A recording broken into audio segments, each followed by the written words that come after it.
Notre page patrimoine ce soir nous emmène à Marmande où nous allons faire un saut dans le passé en poussant les portes de la plus ancienne bâtisse de la ville, Ingrid Gallou, Marie Hollander. Sa brique rose a traversé les siècles. Vieille de 1000 ans, voici la doyenne des maisons marmandaises.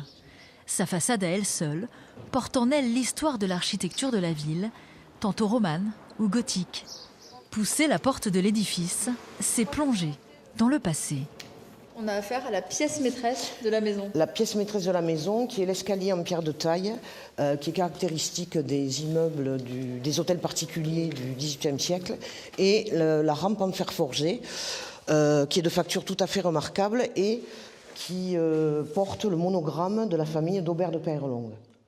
Une rampe en fer forgé, commandée l'année de la Révolution française pour celui qui deviendra le premier maire de Marmande en 1792. Les 3 étages de la maison regorgent de curiosités.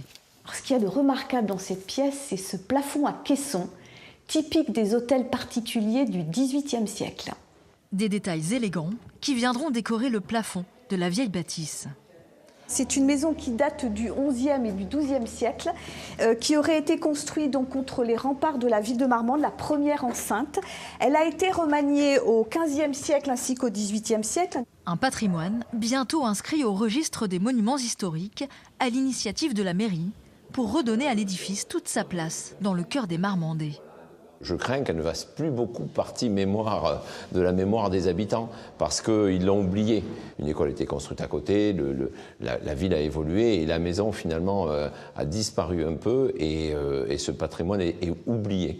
Donc, mais elle raconte, ceci dit, elle est elle-même la maison, l'histoire de la ville. Pour la plus vieille maison de Marmande, c'est une nouvelle ère qui s'annonce.